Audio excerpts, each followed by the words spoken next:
खबर आ रही है। रशिया बार बार कह रहा था ईरान हमसे मदद नहीं मांग रहा है, ईरान ने हमसे अभी तक मदद नहीं मांगी है। ऑफिशियल स्टेटमेंट था, छोटे मोटे नेता का नहीं, व्लादिमीर पुतिन का ही परसों का बयान था। मैंने आपको सबसे पहले दिखाया था और बताया था। लेकिन अब तहलका मचने वाला है। गोदी मीडिया के एंकरों के चेहरों के रंग उड़े हुए हैं। मोदी सरकार परेशान है कि करें तो करे क्या, खामोश रहकर पतली गली से निकलने की कोशिश में है। लेकिन दूसरी तरफ आपको बता दूं सीधी बड़ी खबर, रशिया का हथियारों वाला जहाज ईरान की तरफ बढ़ रहा है। सबसे पहले जानकारी दे रहा हूं, इसलिए जितनी है उतनी दे रहा हूं, बाकी दिमाग आप लगा सकते हैं। प्रूफ चाहिए, ये है प्रूफ। जो पढ़े लिखे हैं उनको इतनी डिटेल काफी है कि हथियारों वाला जहाज है और ईरान की तरफ ये जहाज बढ़ रहा है। रशिया इस जहाज का इस्तेमाल हथियारों को ट्रांसपोर्ट करने के लिए करता है, क्योंकि ये मिलिट्री और गवर्नमेंट का जहाज है। ठीक, बताना चाहूंगा कि क्यों कहा जा रहा है कि ये ईरान जा रहा है, क्योंकि रूस ने इसका ट्रांसपोर्टर बंद कर दिया है, यानी ट्रैकर बंद कर दिया है। दुनिया में कोई भी इसे ट्रैक नहीं कर सकता। अब रूस का हथियारों से लदा हुआ जहाज मोदी जी के घर तो नहीं जाएगा। भाई रशिया का बार बार ये कहना था कि ईरान मदद नहीं मांग रहा है हमसे, वरना उसके डिफेंस में मदद कर सकते हैं। तो हमारा अनुमान ये है, रजाग्राफी का अनुमान ये है कि इसके अंदर हथियारों में तो कोई हथियार हो या ना हो, लेकिन डिफेंस जरूर होता है। डिफेंस सिस्टम, यानी ईरान की डिफेंस में वो मदद करने के लिए ऐसे हथियार भेज सकता है रशिया इस जहाज में, जो कि ईरान के डिफेंस में मदद करे। इसके बाद अचानक से जो है यूरोप में हड़कंप मचने वाला है, या मैं पहले बता रहा हूं मचने वाला है। और क्या वजह है कि अभी तक अमेरिका हमला नहीं कर रहा है? तवज्जो है, जो ईरान के दुश्मन थे, अरे भैया दूसरी बात करनी नहीं है, अमेरिका के एक्सपर्ट्स और इजराइल के एक्सपर्ट कह रहे हैं कि हमारे जो डिफेंस सिस्टम में कमजोर पड़ रहे हैं, ईरान की मिसाइलों की ताकत बहुत खतरनाक है। तो यानी दुश्मन डर में है। अब सोचिए अमेरिकी इंटेलिजेंस क्या कह रही है। इंटेलिजेंस जानते हैं ना इंटेलिजेंस की क्या वैल्यू है। अमेरिकी इंटेलिजेंस ने कहा है कि अगर अमेरिका ईरान की न्यूक्लियर फैसिलिटी जो फर्दों में है उसको तबाह कर देती है, या अगर कोई भी ईरान के supreme leader Ayatollah Syed Ali खामनाई को असैसिनेट करता है, कत्ल कर देता है, तो ईरान अभी भी 15 दिनों में परमाणु बना सकता है। हजरात, ईरान के ड्रोन की रेंज देखकर अमेरिका इजराइल हैरत में है। जो जॉर्डन और इजराइल के पास बीच में जो नदी है उसको डेड सी कहा जाता है। ये है मैप, देख लीजिए। बहुत दूर है, यहां तक आज तक ईरान का कोई ड्रोन नहीं पहुंचा था। इजराइल ने क्लेम किया है कि ईरान के ड्रोन यहां तक पहुंचे जिसे हमने मारकर गिराया है। Munna, wall street journal America का टॉप का अखबार क्या खुलासा कर रहा है कि इजराइल को सिर्फ एक दिन ईरान के हमलों को रोकने के लिए $200 मिलियन खर्च करने पड़ रहे हैं। और इजराइल के अंदर जो उसके नुकसान हो रहे हैं, यानी जो डिफेंस का नुकसान हो रहा है, आयरन डोम का नुकसान, एरो 3 का, उसको रिबिल्ड करे, उसको जल्दी से जल्दी ठीक करे, तो पर डे के हिसाब से जो कैलकुलेशन है $400 मिलियन एक दिन का खर्च होना है इजराइल। वहीं विजमैन इंस्टीट्यूट, जो इजराइल की साइंस इंस्टीट्यूट है, जहां वो आड़े टेढ़े एक्सपेरिमेंट करता था, ये मंजर है उसका। मंजर देखिए और अब जानकारी सुनिए रजाग्राफी की। सिर्फ इस इंस्टीट्यूट को जो ईरान ने तबाह किया, $500 मिलियन से ज्यादा सिर्फ इस बिल्डिंग पर हमला करके ईरान ने इजराइल को नुकसान पहुंचाया है। ईरान कह रहा है हमारा डिफेंस मजबूत है। अणुए कह रहे हैं यहाँ भारत में, जिनका इजराइल और ईरान से कोई मतलब नहीं है, कि ईरान कमजोर है। लेकिन इन्हीं के मेरे दो दो बाप जिसे दूसरा बाप कहते हैं इजराइल, इनका जा और जा सही नहीं है, ससुरे चले हैं ज्ञान पेलने।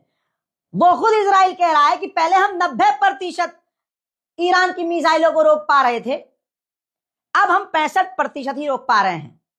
मुन्ना, अमित मालवीय नहीं बैठा वहां झूठ फैलाने को। व्हाट्सएप यूनिवर्सिटी तुम्हारी सिर्फ यहीं तलती है और कहीं नहीं तलती। दोस्तों, ईरान पर अभी भी हमले हो रहे हैं और अभी लाइव मंजर दिखाऊंगा कि ईरान अभी भी इजराइल की मिसाइल्स और ड्रोन को इंटरसेप्ट कर रहा है। हालांकि कई जगह ईरान में मिसाइलें गिरी हैं और आग लगी हैं। ये तमाम सीक्वेंस मैं आपको दिखा रहा हूं, देखिए।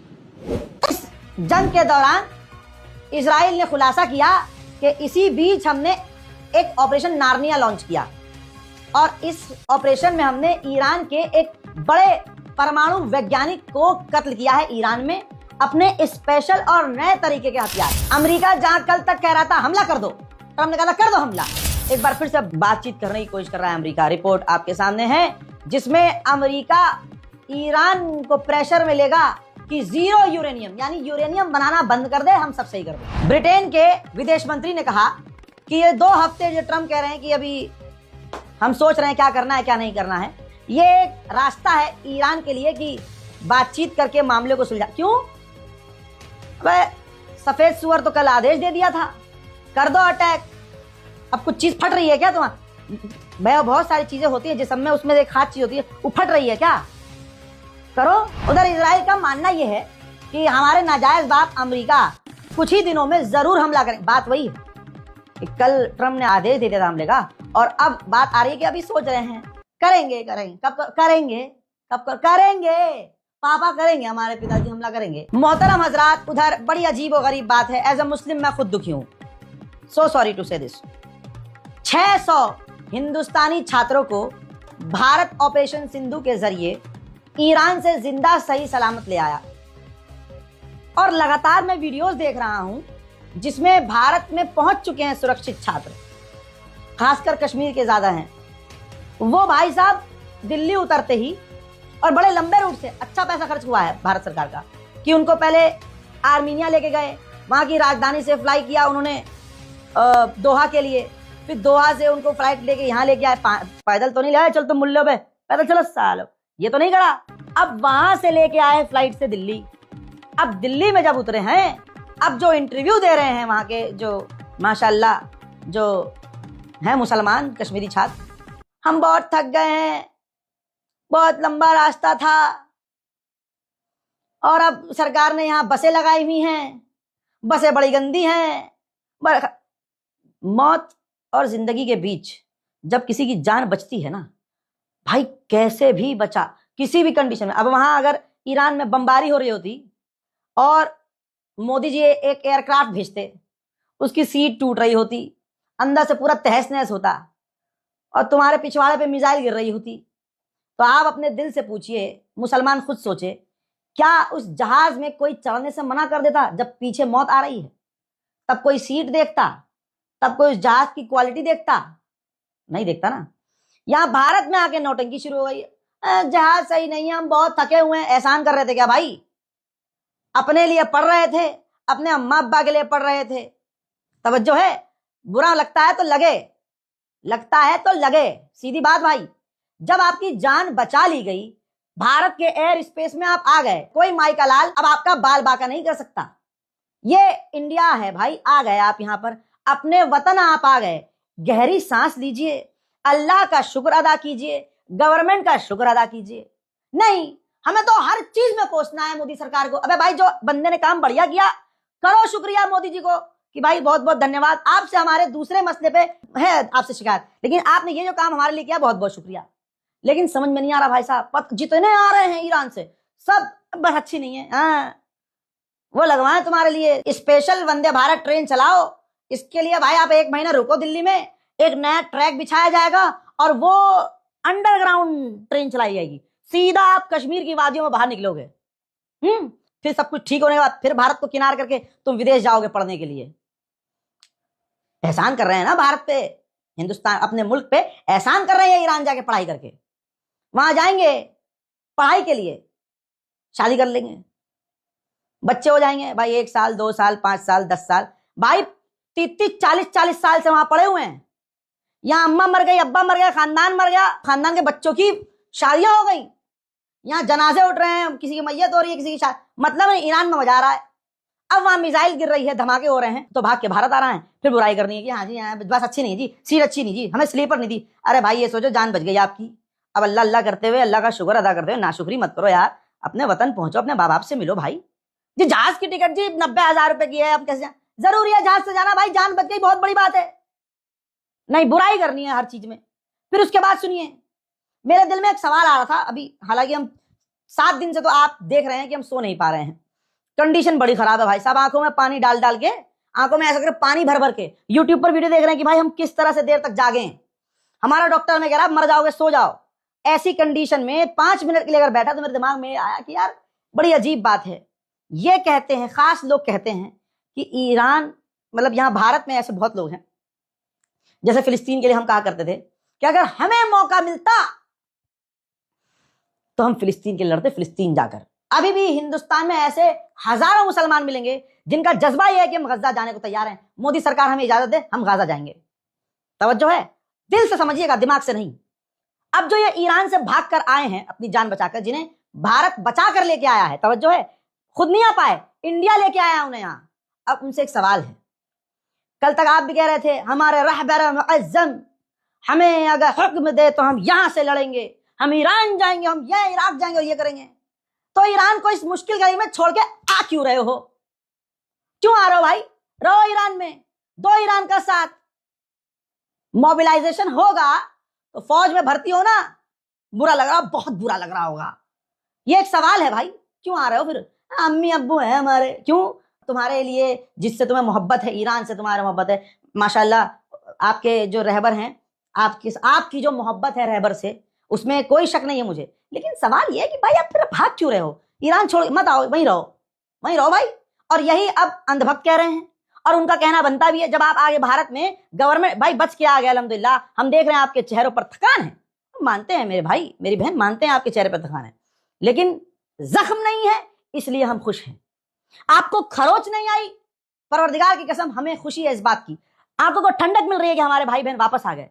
लेकिन यार हर चीज में हाँ, अब क्या कर रहे हैं? हाँ जी, हमारे गवर्नमेंट ने जो निकाला बहुत अच्छा निकाला और बहुत प्यार से निकाला, हर चीज बहुत स्मूथ थी। भाई यही इंपॉर्टेंट था बाबू, यही इंपॉर्टेंट था कि वहां स्मूथली हर प्रोसेस से क्लियर हो जाओ और इंडिया आ जाओ। अब यहां आने के बाद क्या हो रहा है क्या नहीं हो रहा है, हर चीज की जिम्मेदार मोदी सरकार नहीं। मैं यहाँ ANI गोदी मीडिया उनके बयान को चला रही है और उनको मौका मिल गया है।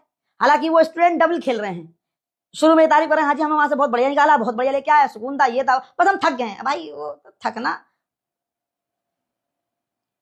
बड़ी गलत जुमले आ रहे हैं मेरे मुंह में कि भाई थकना, ये कोई यार ये कोई बात हुई? अब जाहिर सी बात आप थकेंगे यार, एक सफर से आप थकेंगे। वीडियो नहीं दिखा रहा हूं, बयान मौजूद है, ANI जाइए, गूगल पर सर्च किए, एक्स पर जाइए, बहुत मिल जाएगा। आपको खुद अजीब लगेगा यार ये क्या बोल रहे हैं, सही सलामत। बस इस टॉपिक को यहाँ बंद करते हैं। और किसी का बयान मैं नहीं चाहूंगा कि लगाऊं, किसी को लगे कि मैं पर्सनल अटैक कर रहा हूं, या मतलब सबके चेहरे खुले हुए नजर आ रहे हैं कि भाई ये बोल रही, फालतू में ट्रोल करने की जरूरत नहीं है। मैं तो बिल्कुल नहीं करूंगा, मेरे ही भाई बहन है, लेकिन गलत है तो गलत है। Back to the main point, ये तस्वीर देख लीजिए, ये वही लड़की है जो कुछ महीने पहले गाजा में जो बच्चे मारे जा रहे हैं, लोग मारे जा रहे हैं, उनका मजाक उड़ा रही थी, ड्रामा कर रही थी। अब जब ईरान की मिसाइलों ने इनके दादा का हाल याद दिलाया है कि हैदर ने खैबर में क्या किया था, तो इनका रोना निकल गया। उधर सोशल मीडिया पर अंध भक्तों की सबसे ज्यादा पिलाई हो रही है। ये वीडियो वायरल हुआ है जिसमें एक इजरायली जो है गुरु है और एक भगवा पहनकर अंडवा वहां पहुंचा है, चप्पल जूता उतार के, उसे चमन चूरन को लगा कि अरे तो पैरों में पड़ गया कि ये भगवान है। पीछे से किसी इजरायली ने लात मारी है। चल, कमाल की बात ये है, अगर आप देखेंगे, जैसे ही ये जो ज्यूज है उसके जो गुरु है उनका, वो जैसे ही अपने जैसे भगवान के आगे झुकते हैं, माथा टेकते हैं, जैसे ही इसने माथा टेका, भाई वो खुद डर गया। जो इजरायली धर्मगुरु और एक कदम पीछे हो गया, और जैसे ही वो झुका, पीछे से किसी इजरायली ने उसके चूतड़ों पे लात मारी। चल दोस्तों, ये है भारत के अड़ुए। उधर दोस्तों इतना बुरा हाल इजराइल का, अब आले यहूद की नसों में डर है। अमेरिका और दूसरे देशों की ताकत पे फूलते हैं, यहाँ पर हथियार लगाकर दिन रात घूमते हैं और उस हथियार पर ये हिम्मत वाले बनते हैं। आज क्या हुआ है, इजराइल में पिछले 48 घंटे से प्रदर्शन हो रहा है, सबकी लंका लगी पड़ी है। अरे भाई तुम, किसने कहा था कि ईरान पर हमला करो? ये सेना से पूछ रहे हैं।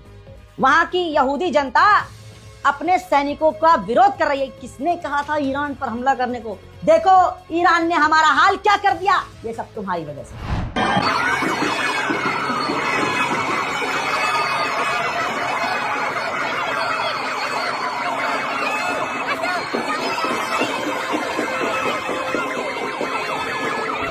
ईरान के रश्त के इलाके में इजराइल ने खतरनाक हमला किया है। ईरान में बड़ी तबाही की आशंका, पहली तस्वीर यही आ रही है। रिपोर्ट को शेयर कीजिए, हर अपडेट के लिए हमारे चैनल को सब्सक्राइब कीजिए। चैनल को सब्सक्राइब करने का फायदा ये होगा आपका कि जैसे ही हम खबर डालेंगे आपके लॉक स्क्रीन पर भी नोटिफिकेशन आ जाएगा और आपका फोन बच जाएगा कि हाँ रजाग्राफी की तरफ से अपडेट आ गई। और हमारे एक वीडियो के अंदर आपको पूरी की पूरी जानकारी छोटी से लेकर बड़ी आपको दी जा रही है। चैनल को सब्सक्राइब कीजिए और अपने खानदान, मोहल्ले और दोस्त अजीजों से भी कहिए कम से कम उम्मत के लिए हमारे चैनल को सब्सक्राइब करें, ताकि आपको तमाम अपडेट्स, वैसे तो हम सारी दुनिया की अपडेट देते हैं, लेकिन खासकर जो आपके लिए जरूरी है इस वक्त वो अपडेट आपको मिलता रहे।